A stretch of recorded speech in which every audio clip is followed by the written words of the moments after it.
السلام علیکم ورحمۃ اللہ وبرکاتہ۔ آج ہم انشاءاللہ عورت کے ذمے شوہر کے جو حقوق ہیں ان کو جاننے کی کوشش کریں گے۔ اس سے پہلے میں نے آپ کے سامنے شوہر کے ذمے جو حقوق ہیں عورتوں کے اس کو بیان کیا تھا، لیکن آج انشاءاللہ ہم یہ جانیں گے کہ عورت کے ذمے شوہر کے حقوق کیا کیا ہے اور اس کا مقصد کیا ہے اور یہ کیوں بیان کیا جا رہا ہے۔ اس کی وجہ یہ ہے کہ آج جو گھروں کا ماحول بنا ہوا ہے اور گھر جس طریقے سے ٹوٹ رہے ہیں، رشتہ داریاں ختم ہو رہی ہے، چین اور سکون ختم ہو رہے ہیں، اس کی وجہ یہ ہے کہ ہم میں کا عورت اور ہم میں کا مرد دونوں اپنے اپنے حقوق سے ناواقف ہے۔ اس لیے ضرورت اس بات کی ہے کہ ہر شخص کو اس کے حقوق یاد دلائیں تاکہ گھروں کا ماحول بہتر سے بہتر ہو۔ آئیے نمبر وائز ہم ترتیب سے دیکھتے ہیں۔ یقیناً ویڈیو تھوڑی لمبی ہو سکتی ہے، لیکن اس نیت سے سنیں تاکہ ہم اپنے گھروں کو آباد اور بسا سکیں۔ نمبر ایک، عورت جو ہے ہر جائز امر میں اپنے شوہر کی اطاعت اور فرما برداری کرے۔ جائز امر سے مراد یہ ہے کہ جو کام اللہ کے نبی علیہ الصلوۃ والسلام اور شریعت محمدیہ میں اللہ رب العالمین نے جو جائز قرار دیا ہے، جن کو کرنے کا حکم اللہ رب العالمین نے دیا ہے، اگر اس کے مطابق شوہر جو ہے یعنی شریعت سے انحراف ہو رہا ہے، پھر رہا ہے اور پھرنے کی دعوت دے رہا ہے، اسلام کے خلاف دعوت دے رہا ہے شوہر، تو یہاں پر عورت فرما برداری نہیں کرے گی، بلکہ جائز کاموں کے اندر شوہر کی اتباع کرے گی، فرما برداری کرے گی۔ نمبر دو، شوہر کی مالی حیثیت سے زیادہ خرچ کا مطالبہ نہ کرنا۔ بعض مرتبہ یہ ہوتا ہے کہ ایک انسان جو ہے مان لیجئے کہ 30-40 ہزار روپے کما رہا ہے مہینے کے، اسے 1 لاکھ کا مطالبہ کر رہی ہے، تو یہ ظلم ہے، اس کی اجازت نہیں۔ نمبر تین، شوہر کو جس کا گھر آنا، یعنی شوہر کو جن لوگوں کا اس کے گھر پر آنا پسند ہو اور اجازت ہو، اسی کو آنا چاہیے۔ مان لیجئے کہ رشتہ داری جو بیوی کی ہوتی ہے، اس کے ماں باپ ہیں، اس کے بھائی بہن ہیں، اس کے خالہ خالو ہیں، رشتہ داریاں ہیں، بہت بڑی رشتہ داری، کنبہ اور ایک قبیلہ ہوتا ہے۔ ان میں اگر شوہر جس کو اجازت دے کہ یہی اپنے گھر آ سکتے ہیں، اسی کو اجازت ہونی چاہیے۔ ایسا نہیں ہے کہ رشتہ داریاں جتنی بھی ہیں، تمام رشتہ دار جو ہے روزانہ ملنے آ رہے ہیں، تو شوہر سے اجازت لینا ضروری ہے۔ نمبر چار، اس کی اجازت کے بغیر اس کا مال کسی کو نہ دینا، یعنی شوہر اگر راضی نہیں ہے کسی جگہ فنڈنگ کرنے کے تعلق سے یا کسی کو مال دینے کے تعلق سے، تو عورت نہیں دے سکتی، بلکہ شوہر سے پہلے اجازت لے، اس کے بعد اس مال کو صرف کرے۔ نمبر پانچ، اس کی اجازت کے بغیر نفل نماز نہ پڑھنا اور نہ ہی نفل روزہ رکھنا، یہ بھی ضروری ہے۔ بعض مرتبہ عورتیں روزہ رکھ رہی ہیں، حالانکہ اس کا مرد اس کو اجازت نہیں دیتا ہے۔ ظاہر بات ہے کہ بہت سے معاملات ہوتے ہیں، اگر روزانہ عورت یا ہفتے میں 5-6 روزہ رکھنے لگے تو پھر کیسے کام چلے گا؟ تو سب سے پہلے مرد کی اجازت حاصل کرے اگر مرد گھر پر ہے تو۔ پھر نمبر 6 ہے، شوہر اگر ہم مستری کے لیے بلائے اور کوئی شرعی عذر نہ ہو تو انکار نہ کرے۔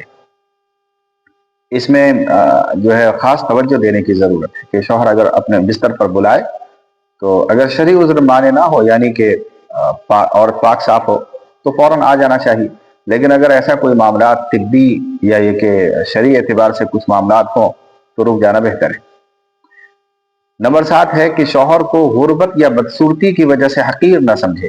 عورتیں بعض مرتبہ ہوتا ہے اپنے مرد کی کمزوری اور اپنے مرد کی جو ہے غربت، غریبی پن کو لے کر کے بہت زیادہ پریشان ہوتی ہے، حالانکہ ایسا نہیں ہونا چاہیے، حقیر نہیں سمجھنا چاہیے۔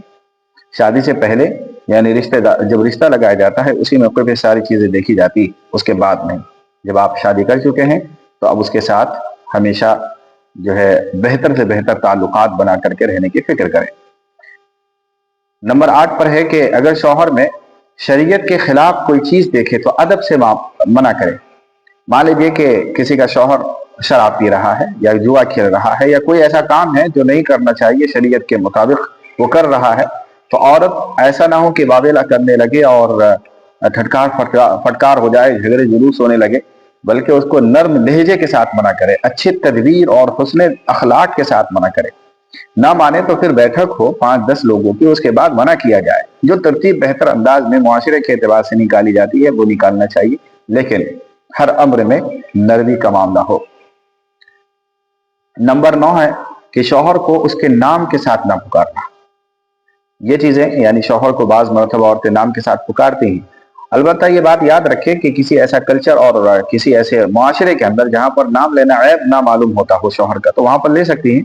البتہ عموماً جہاں پہ اچھا معاشرہ ہو، یا یہ کہ اخلاقی لوگ رہتے ہوں، یا کہہ سکتے ہیں کہ خاندانی لوگ رہتے ہیں، تو وہاں پہ عموماً آج بھی شوہر کے نام نہیں لیے جاتے ہیں ادب کے اندر، لہٰذا وہاں پہ نام نہیں لینا چاہیے، اور دیگر عرفی نام یا یہ کہ کوئی ایسے شناخت سے اس کو پکارا جائے جو سامنے والا یعنی مطمئن اور اطمینان کے ساتھ رہے۔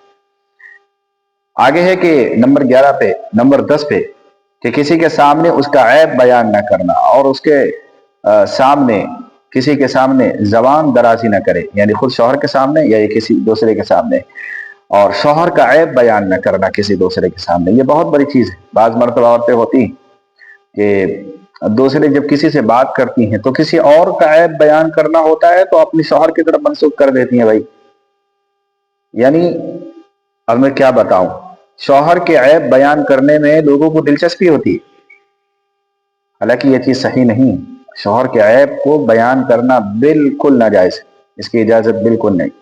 تو اس سے معاشرہ ٹوٹتا ہے۔ معلوم چل جائے شوہر کو کہ میرا عیب بیان کیا جا رہا ہے تو کیا تکلیف ہوگی وہی سمجھتا ہے۔ آگے ہے کہ شوہر کے عزیز و اقارب سے لڑائی جھگڑا نہ کرنا۔ مان لیجئے کہ شوہر کا کوئی رشتہ دار ہے، ماں باپ ہے، بھائی بہن ہے، چاچا چاچی ہے، خالہ ہے، ماموں ہے، تو اس سے جھگڑا نہ کرنا، بلکہ ان کے ساتھ ادب کے ساتھ اور نرم اور صلح آشتی کے ساتھ پیش آنا، اخلاق کے ساتھ پیش آنا، یہ بہت ضروری ہے۔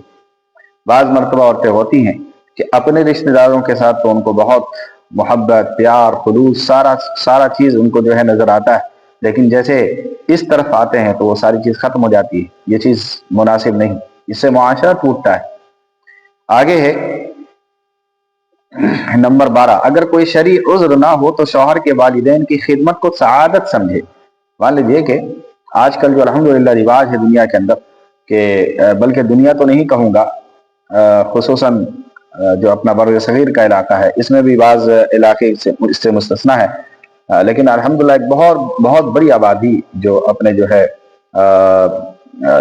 ہے خواتین کے جو ساس ہیں اور ان کے سسر ہیں ان کی خدمت کرنے کو اپنا توقیر سمجھتی ہے، عزت سمجھتی ہے، یہ بہت اچھی چیز ہے۔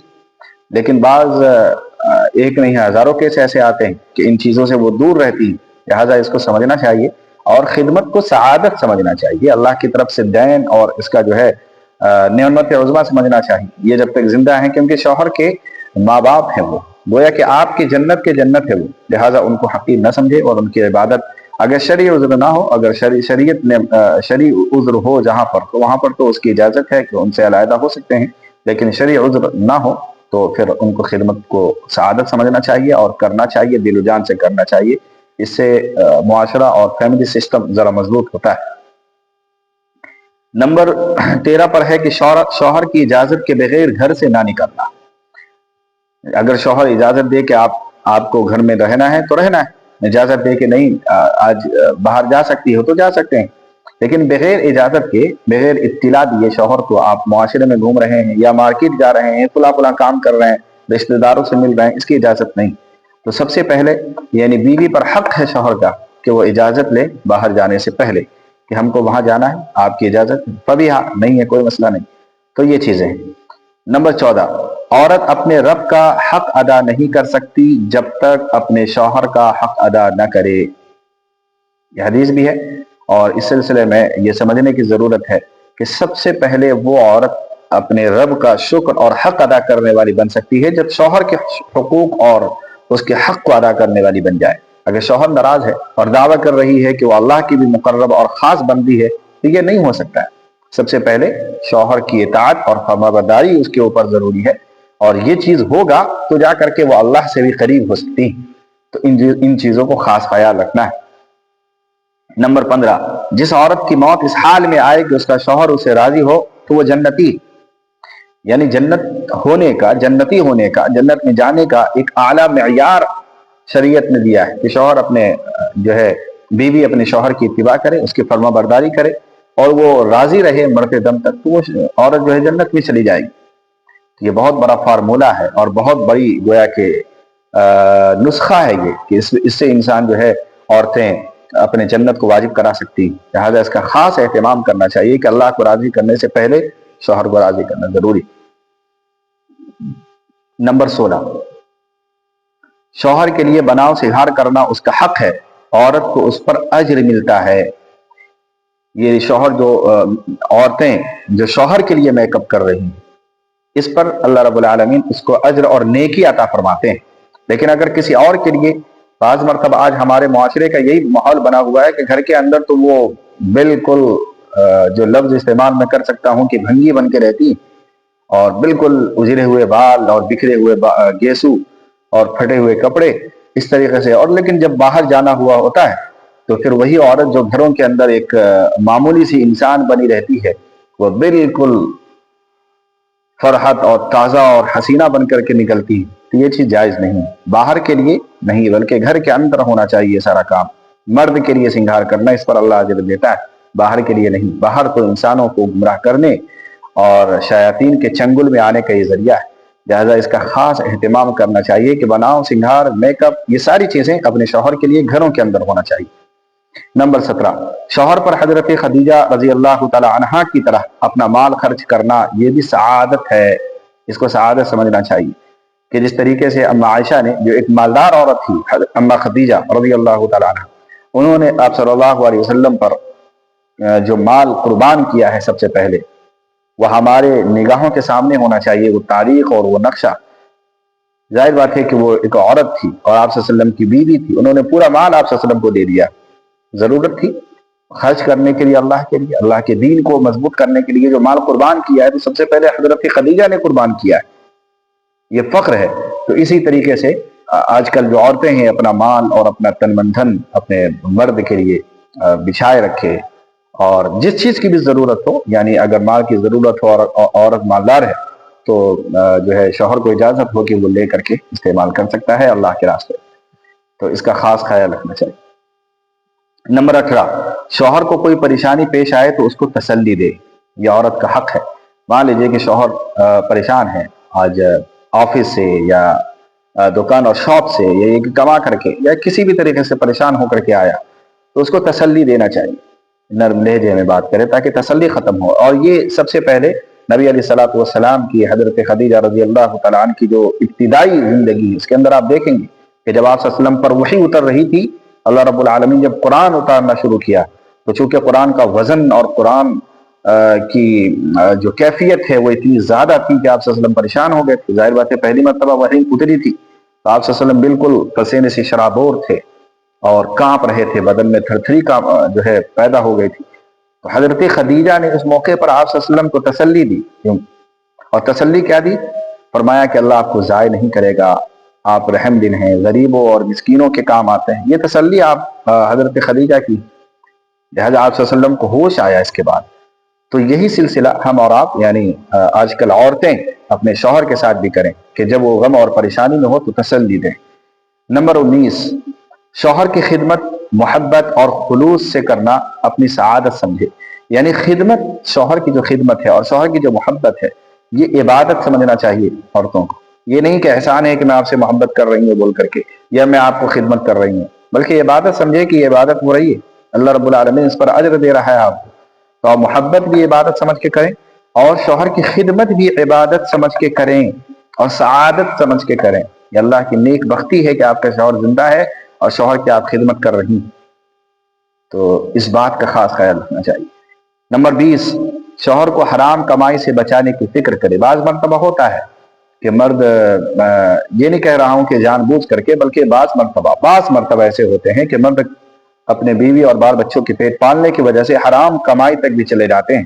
تو ایسے موقع پر عورت کو ایک بہترین انسان بن کر کے اور شریعت کے اصول پر چلتے ہوئے شوہر کو روکنے کی ضرورت ہے، پیار و محبت سے اس کو اس ماحول اور گندے معاشرے سے بچانے کی ضرورت ہے جو کمانے جا رہا ہے اور